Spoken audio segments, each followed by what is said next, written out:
நிலைகளிலிருந்து அதை மாற்றி அமைக்கும் திறன் பெற வேண்டும் என்றால் இன்று விநாயகர் சதுர்த்தி என்று நாம் என்ன செய்ய வேண்டும் என்பதனை தெளிவாக கூட்டப்பட்டுள்ளது. என்றால் இன்று இது சாதாரணமாக சாங்கி சாஸ்திரமாக களிமண்ணில் விநாயகரை செய்து அதற்கு வேண்டிய உணவு பதார்த்தங்களை வைத்து மலர் மாலைகளை சுற்றி அதை வணங்கி விட்டு நாம் என்ன செய்கின்றோம், கங்கையில கொண்டு கரைக்க விடுகிறோம். ஆக அவன் உருவை நாம் செய்து அதை வணங்கி நாம் கரைத்தோம் என்று அதுக்கு மெச்சி இந்த விநாயகர் நமக்கு ஏதோ செய்வான் என்று இந்த நினைதான் காட்டுகின்றனர்.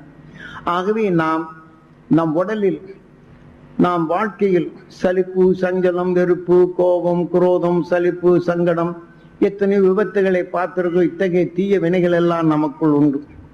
இந்த உடலிருந்து இது கரைத்தல் வேண்டும். அது கரைத்தல் வேண்டும் என்றால் எவ்வாறு? நாம் ஒருவருக்கொருவர் பேசிய ஒருவர் உடல்ல உண்டு. நாம் பேசிய உணர்வுகள் சூரியன் காந்த புலன் அறிவு கவர்ந்து இந்த பூமியில் பரவி உள்ளது. ஆகவே நாம் எந்த மனிதன் எண்ணங்கள் நமக்குள் பதிவாக்கின்றோமோ மீண்டும் அந்த உணர்வுகள் எண்ணும் போது நமக்குள் அது வளர்ச்சி பெறுகின்றது. அப்ப எங்கிருந்து கிடைக்கின்றது? இந்த பூமியில் பரவி உள்ளது. ஆகவே இதே போல ஒரு செடியில் சத்தை சூரியன் கவர்ந்து வைத்துக் கொள்ளுகின்றது. அதில் விளைந்த வித்தனை நிலத்தில் ஊன்றும் போது புவியின் ஈர்ப்பின் தன்மை கொண்டு தன் தாய் செடியின் சத்தை கவர்ந்து அதே உணர்வின் வழிகொண்டு அதே குணத்தால் அதே நிலைகள் அந்த செடி வளர்கின்றது. அது தன் எண்ணத்தை விருத்தி செய்கின்றது. இதே போலதான் ஒரு மனிதனுக்கு ஒரு எண்ணங்கள் உருவாகிறது என்றால் இவன் கவர்ந்து கொண்ட சத்தின் தன்மை அந்த உணர்ச்சி உருவாக்கும் ஒரு எண்ணத்தின் வித்தாக உருவாகின்றது.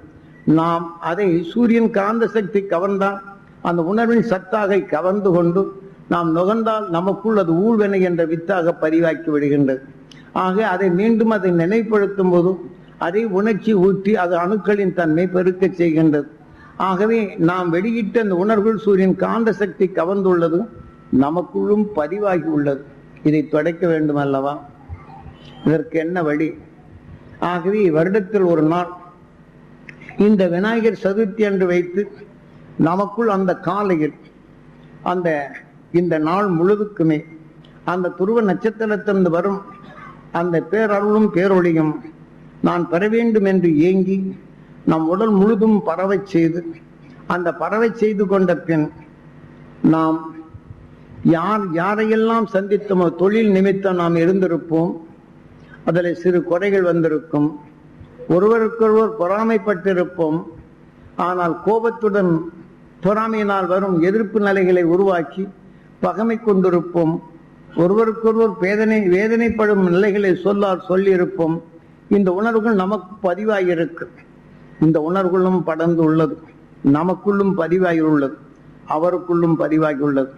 இதே போல ஒரு மனிதன் சந்தர்ப்பமே ரோட்டில் அனாதையாக ஒருவன் இருக்கின்றான், கடும் நோயால் வேதனைப்படுகின்றான். ஆனால் அவனின்று வருவதை பரிவுடன் உற்று பார்க்கின்றோம். அவனின் விளைந்த வேதனை என்ற உணர்வு நாம் நுகர்ந்து நமக்குள்ளும் அது பதிவாகி விடுகின்றது. அவனின்று வந்த வெளியே வருகின்றது. இதையும் சூரியன் காந்த சக்தி கவர்கின்றது. ஆனால் விளைந்த நமக்குள் ஐயோ அன்னைக்கு பார்த்தோம் ரோட்ல இந்த மாதிரி அனாதையா கடனா நீங்க என்ன, அப்பவே உங்க உடலுடைய நிலைகள் உங்களுக்குள் அந்த உணர்வுகள் சோர்வடையதை பார்க்கலாம். நீங்க சொல்லும் போது ஒருத்தர் கேட்டனா அப்படியா நல்லவனுங்க, அவரோடலையும் இந்த வித்தை உருவாக்கும், இங்க எடுத்து வளர்த்து அவருக்கும் கொடுக்கிறோம். இப்படி நம்மை அறியாமலேயே பல நிலைகள் உருவெறுகின்றது. இவையெல்லாம் இங்கே படர்ந்திருக்கின்றது. இதை நிறுத்த வேண்டும் அல்லவா? இதற்குத்தான் காலையில் 4 6 துருவ நட்சத்திரத்திலிருந்து வெளிப்படும் உணர்வை சூரியன் கவர்ந்து வருகின்றது. நமது பூமியை கவர்ந்து துருவ பகுதியில் கொண்டு வருகின்றது. இந்த 4 மணிக்குள் நாம் அகசியின் துருவனாகி துருவ மகரிஷியாகி துருவ நட்சத்திரமானது. ஆகவே அவனின்று விளைந்து செடியாகி அதன் மலராகி வித்தாகி வந்தது போன்று நாம் செடியாகி வித்தாகி செடியாகி மரமாகி வித்தானது போன்று நாம் அந்த அருஞானி உணர்வை அகசிமா மகர்ஷிகளின் அருள் சக்தியும் துருவ மகர்ஷிகளின் அருள் சக்தியும் துருவ நட்சத்திரத்தின் பேரருளும் பேரொழியும் நாங்கள் பெற வேண்டும் ஈஸ்வரா என்று நாம் உயிருடன் ஒன்றி இந்த உணர்வின் தன்மை நாம் ஏங்கி அந்த 4 5 ஏனென்றால் அவர்கள் வாழ்ந்த காலத்தில் இந்த பூமியிலே படர்ந்துள்ளது. கணவனும் மனைவி இருமனும் ஒன்றாகி உணர்வின் தன்மை ஆக அருள்வழி என்ற உணர்வை உருவாக்கிய நிலைகள் அது பேரொழியாக பேரருளாக மாறி பேரொழியாக மாற்றி இன்றும் பேரொழியாக திரண்டு கொண்டிருப்பது துருவ நட்சத்திரம். ஆக அது பேரருள். நாம் அதை நுகர்ந்தால் நமக்குள் இருக்கும் தீமைகளின் உணர்வுகளை அதை அடக்கி நமக்குள் அந்த பேரருளாக நமக்குள் நாம் இயக்க செய்யும். ஆகவே அந்த பேரருளும் பேரொழியும் நாங்கள் பெற வேண்டும் ஈஸ்வரா என்று நாம் ஏங்குதல் வேண்டும். ஆக நம்முடைய கண்ணின் நினைவு உயிருடன் வந்து அந்த உயிரான ஈசனிடம் வேண்டி ஈஸ்வரா என்று அந்த துருவ நட்சத்திரத்தின் பேரருளும் பேரொழியும் நாங்கள் பெற வேண்டும். எங்கள் இரத்த நாணங்களில் கலக்க வேண்டும். எங்கள் உடல் உள்ள ஜீவான்மா பெற வேண்டும் என்று பலமுறை எண்ணுதல் வேண்டும். ஆகவே இதை எண்ணும் போது நாம் பலமுறை அந்த உணர்வின் தன்மை வலுப்பெறப்படும் போது நாம் தீமை என்ற உணர்வை நுகர்ந்ததை உள்புகாது இது தடுக்கின்றது. அதை தடுத்து நிறுத்தி அந்த துருவ மகிழ்ச்சியின் துருவ நட்சத்திரத்தின் பேரருளும் பேரொழியும் நான் பெற வேண்டும். எங்கள் இரத்த நாணங்களை கலக்க வேண்டும். எங்கள் உடல் உள்ள ஜீவான்மா ஜீவனுக்கள் பெற வேண்டும் என்று எண்ணுதல் வேண்டும். அதே சமயம் தன் மனைவிக்கு எண்ணி அந்த சக்தி பெற வேண்டும் என்றும் இதே போன்று மனைவிக்கு என்பதும் மனைவி கணவன் எண்ணுதல் வேண்டும். ஆக இரு உணர்வும் ஒன்றாகி அந்த அரு உணர்வின் வலிமை நமக்குள் பெறச் செய்த பின் நாம் யாரையெல்லாம் பார்த்தோமோ அவர்களுடைய உடல்களில் அந்த துருவ மகிழ்ச்சியின் துருவ நட்சத்திரத்தின் பேரருளும் பேரொழியும் பெற்று அவங்க அறியாத இருள்கள் நீங்கி அவர்கள் உடல்கள் நலம் பெற வேண்டும் என்று அவர்களை பற்றி நாம் எண்ணுகின்றோம். ஆனால் அவர்களும் அதே போல நம்மை எண்ணும் போது இந்த தீமை என்ற உணர்வு உள்புகாது தடுக்கின்றது. ஆக இதை காலையில் 6 மணிக்கெல்லாம் 4லிருந்து 6க்குள் எடுத்து விட்டால் அந்த சூரியன் இதை கவர்ந்து விடுகின்றது. அது மொத்தமாக வெளியே எடுத்து தனது அருகிலே கொண்டு வேண்டும். ஏன்னா இங்கே ஈர்ப்பு சக்தி இல்லை என்றால் கொண்டு போய்விடும். ஆகவே நாம் பரமாத்மா சுத்தமாகின்றது.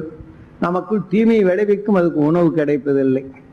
மீண்டும் எதை தவறுகள் செய்கிறார் என்றால் மனித வாழ்க்கை இப்படி கொஞ்சம் கொஞ்சமாக அந்த கொஞ்சம் கொஞ்சமாக சேர்வதை நாம் அவ்வப்போது ஈஸ்வரா என்று அந்த துரு நட்சத்திரத்தின் பேரருளும் பேரொழியும் நாங்கள் பெற வேண்டும் ஈஸ்வரா என்று நம் உடலுக்குள் மீண்டும் அதை செலுத்தி அதனுடைய வீரியத்தை தழித்து பழகுதல் வேண்டும்.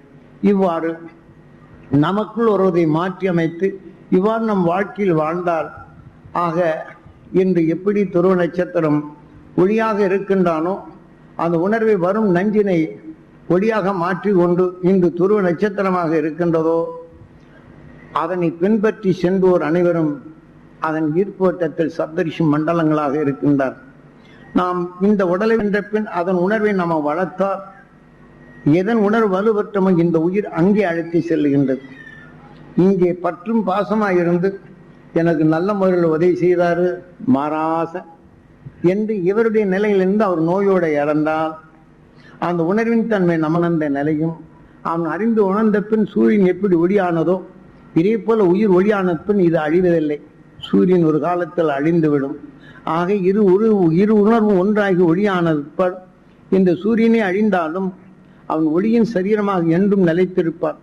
ஆக அகண்ட அண்டத்தில் என்றும் ஏகாந்த நிலையும் அவன் 10வது ஏகாதசி ஆக ஏகாந்தமான நிலைகள் அது 10வது நிலை அடைந்து விட்டான் என்றும் ஒளியின் சரீரமாகின்றான்.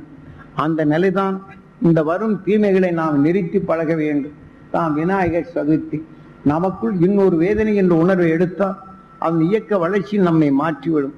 அதிலிருந்து நாம் மாறுபடுதல் வேண்டும் என்பதற்கே தான் இன்று நினைவு நாளாக அகசியன் காட்டிய அந்த நன்னாளை நமக்குள் நாம் யாரையெல்லாம் சந்தித்தோமோ அவர்களுக்கெல்லாம் அந்த அருள் மகிழ்ச்சியின் அந்த துருவ நட்சத்திரத்தின் பேரருளும் பேரொழியும் அவர்கள் பெற வேண்டும் என்று நாம் எண்ணினால் நமக்குள் அவருடைய உணர்வுகள் உண்டு. ஆகவே அவர்களுக்கு கிடைக்க வேண்டும் என்று அவரால் பெற்ற உணர்வு நமக்குள் இருப்பதனால் நமக்குள்ளே அவருடைய தீய வினைகளை நாம் நிறுத்திக் கொள்ளுகின்றோம். ஆகவே இதை மாதிரி நாம் எடுக்கப்படும் போது நாம் அதே சமயத்தில் இங்கு வெளிவந்த உணர்வுகளை ஈர்க்கும் சக்தி இழந்து விடுகின்றது. ஏனென்றால் இருவருமே நம்மளுடைய உணர்வும் அவருக்குள் பதிவுண்டு அவருடைய உணர்வும் நமக்குள் பதிவுண்டு. இது இரண்டும் இந்த வெளிவந்தது சூரியன் கவர்ந்து வைத்துள்ளது. ஆகவே அந்த அருள் பெற வேண்டும் என்று இயக்கிவிட்டால் ஈர்க்கும் சக்தி குறைந்து விட்டால் சூரியன் கவர்ந்து கொள்ளுகின்றது. ஆகவே இதை போன்ற நிலைகளை நாம் பழக்கத்தில் வர வேண்டும், நினைவுக்கு வர வேண்டும். மனிதனான பின் பிறவியில்லா நிலை அடைந்த அந்த பேரருளை நமக்குள் சக்தி அந்த ஒவ்வொரு நிமிடமும் இருளை அகற்றி பேர் ஒளி என்ற நிலையை நமக்குள் இருக்கும் அணுக்களை அனைத்தையும் ஒளியாக மாற்ற வேண்டும். நமக்குள் இருக்கும் அனைத்து குணங்களும் அறிந்திடும் அறிவானாலும் ஆக அனைத்தையும் அறிந்து நஞ்சினை வென்றவன் பேரருளாக பெற்றவன் அகசியன். அந்த பேரருளை நமக்குள் எடுத்து நம் வாழ்க்கையில் வரும் இருளை நீக்கி பேரொளி என்ற உணர்வை நம் உடலுக்குள் வளர்த்தல் வேண்டும். இந்த நிலை பெறச் செய்வதற்கு இன்று விநாயகர் சதுர்த்தி என்றும் நினைவு நாளாக இருக்கின்றது. இந்த நினைவை அருள் சக்தியாக மாற்றிக்கொள்ளும். உங்கள் வாழ்க்கையில் எப்போதெல்லாம் நீங்கள் தீமைகளை சந்திக்கின்றவரோ அது உங்களுக்குள் புகாது அந்த துருவ நட்சத்திரத்தின் பேரருளும் பேரொழியும் பெற வேண்டும் என்று உள் செலுத்தும். அதை அடக்கும். மிளகாய் காரமாக தான் இருக்கின்றது, மற்ற பொருளுடன் இணைத்த பின் அது சுவையாக மாறுகின்றது. இதே போலதான் நமது வாழ்க்கையில் அருள் மகிழ்ச்சியின் உணர்வை சேர்த்து நம் உடலில் எத்தகைய உணர்வுகள் இருப்பினும் அது மாற்றி அமைத்தல் வேண்டும். ஆகவே இதை தீய வினைகளை நிறுத்தி பேரொழி என்ற நிலைகளை பிறவியில்லா நிலைகள் என்ற நிலையை அடைதல் வேண்டும். ஆகவே இன்று நாம் பக்தி மார்க்கத்தில் வந்தோர் அனைவருமே நல்ல ஒழுக்கத்தை கடைபிடிக்க வேண்டும், நல்ல பண்புகளை வளர்க்க வேண்டும் என்றுதான் எல்லோரும் அதை செய்கின்றோம். காலை எழுந்து உடல் அழுக்கை போக்குகின்றோம்,